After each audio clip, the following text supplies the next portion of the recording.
This video is brought to you by my latest book, How to Play Melodic Rock Lead Guitar, a comprehensive guide to doing exactly that, playing melodic rock lead guitar. This is not just some collection of scale patterns and tabs, although you do get plenty of those, but you also get an entire chapter on how to come up with your own licks, as well as video content, tutorials and demonstrations, loads of jam tracks, and all the way through I'm encouraging you to expand your fretboard knowledge and showing you how you can think in a more musical and melodic way. Check out the link in the description for more details. Hello chaps, welcome once again to John Robson Guitar Tuition. As always, I do hope you're well. I have a little list of songs written down here. I'll just reel them off for you.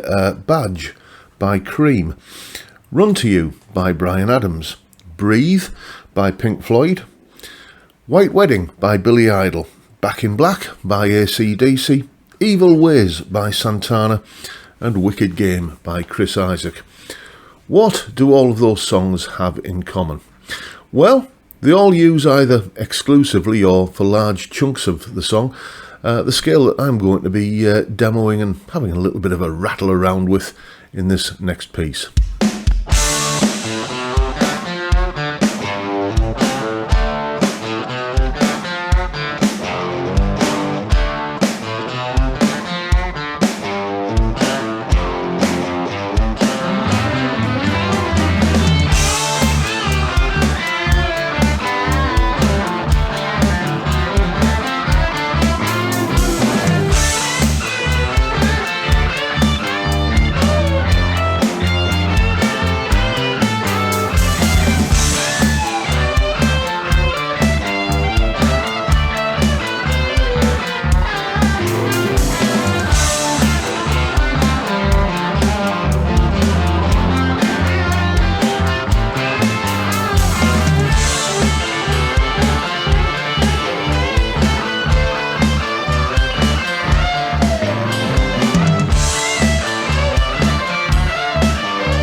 That was, in case you haven't already spotted it, the Dorian mode.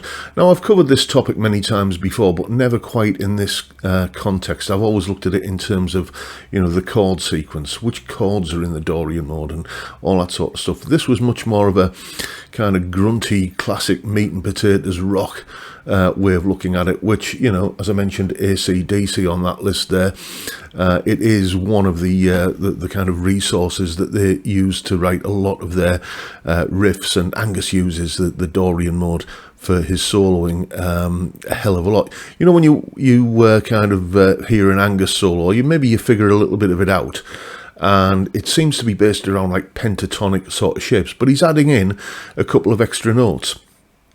It's inevitably, usually, quite often, let's say, the Dorian mode. Here's some information on it. Here is the explanation.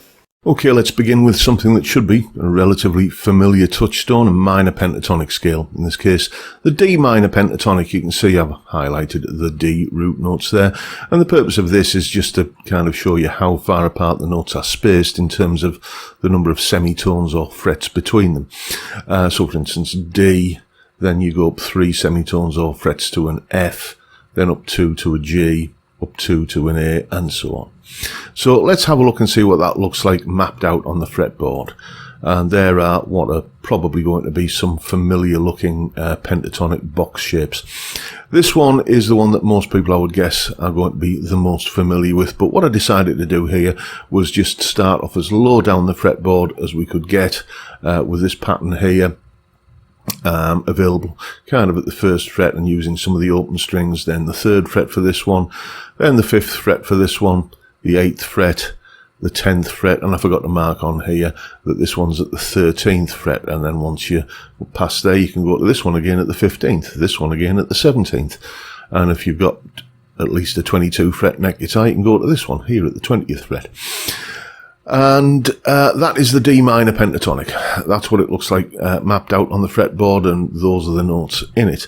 But now what we're going to do is add a couple of extra notes. These. We're going to add an E note, which is 2 frets above the D root note, and a B note, which is 3 frets below the D root note. And if I then map those on the fretboard like that, it's fairly easy to see where they are. And you can, as you can see, there's a D there, 2 frets above it, there's the E. There's the D, 2 frets above it, there's the E. Where are we? Let's have a look over here. There's a D note there, and then 3 frets below it, there's the B. So you can see how this here maps onto these patterns. The more astute amongst you will probably have noticed that this is just nothing more than a C major scale. C, D, E, F, G, A, B, C, but we're beginning it on the D.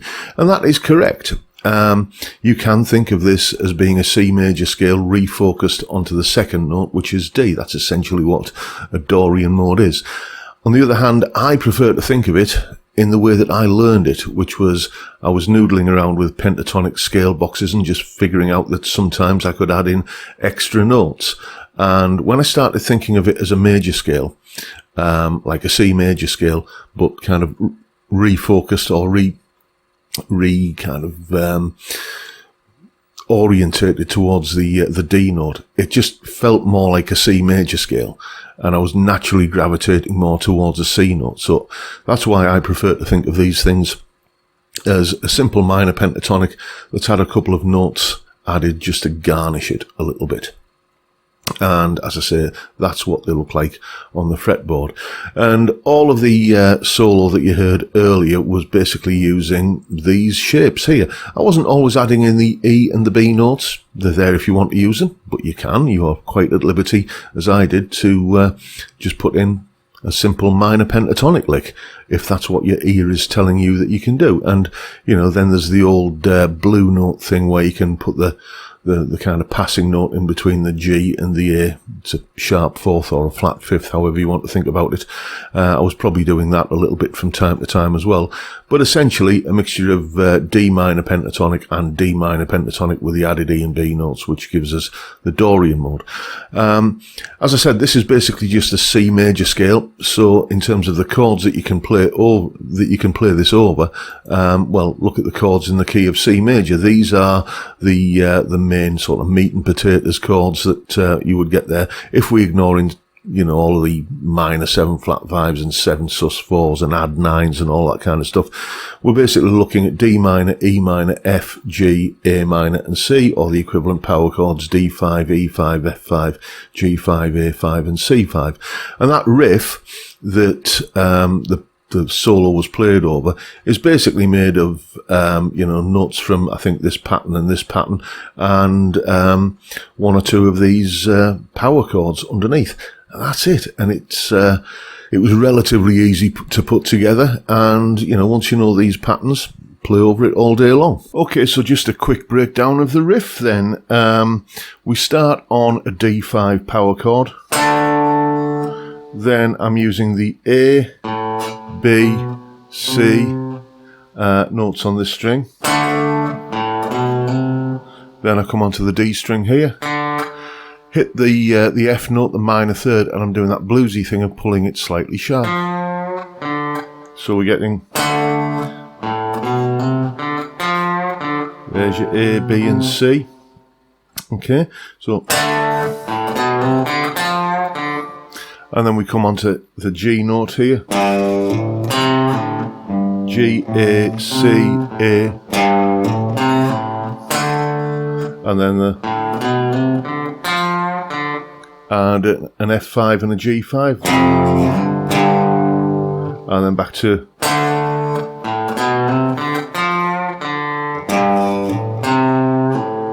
and then onto the F5 again. That little sort of, just a pentatonic run there using the D minor pentatonic. And then nicely into a C5. and then dropping the root note down to the B and just kind of alternating with that. So I'm using 6 of the 7 notes in the D Dorian there. I'm using the D and the A in the D5 power chord. I'm using the A again, the B, then the C, and there's the D again, the F, and then the F and the C in the F5, and the G and the D in the G5. And then, you know, that's pretty much all of the notes accounted for. The only note I didn't seem to use in the riff, because I didn't need to, I'd come up with a riff that was perfectly usable without using it, is the E note. But crucially, as long as it's got that B note in it, okay, and the F note, like that, and you kind of centered around a D tonality, then the E note is kind of surplus to requirements. You've already defined it as sounding Dorian, because no other mode has has those 6 notes in it. So that's what's going on with the riff. You know, just was it?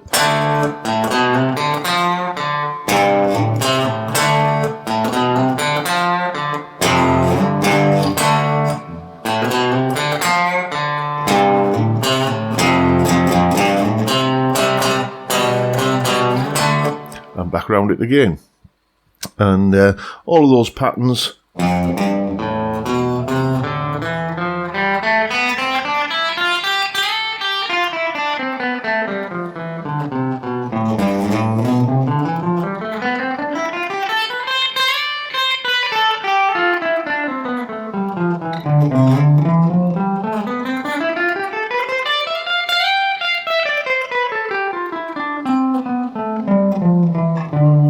That I outlined previously, those are the shapes I was using to play the solo with. So there you go. Great little blues rock writing and soloing resource, the Dorian mode. Now you know all about it, go away and have some fun with it. And as always, you'll find a full tab for that piece of music we heard earlier in both Guitar Pro and PDF formats, along with a clip of me playing it, that explanation you've just seen there, and an extended version of the backing track I was using as well. That is all up on my Patreon page.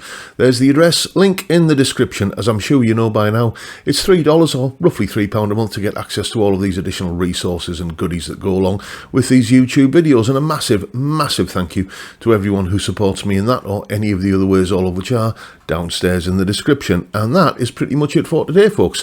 Hope you found this little expose, if you want to call it that, of the Dorian mode in its slightly more rocky context. Hope you found it interesting and informative, and possibly even entertaining as well. And if that's the case, why not hit the subscribe button and the notification bell, and drop me a like as well while you're at it. Every little helps. And don't forget the live stream, of course, every Friday, 5 PM UK time. We basically just have a beer and a chat. It's a fantastic way to kick off the weekend, and I'd love to see you there if you can make it. But for now, I'll bid you all a good day and say thank you so much for watching. Thank you for your time.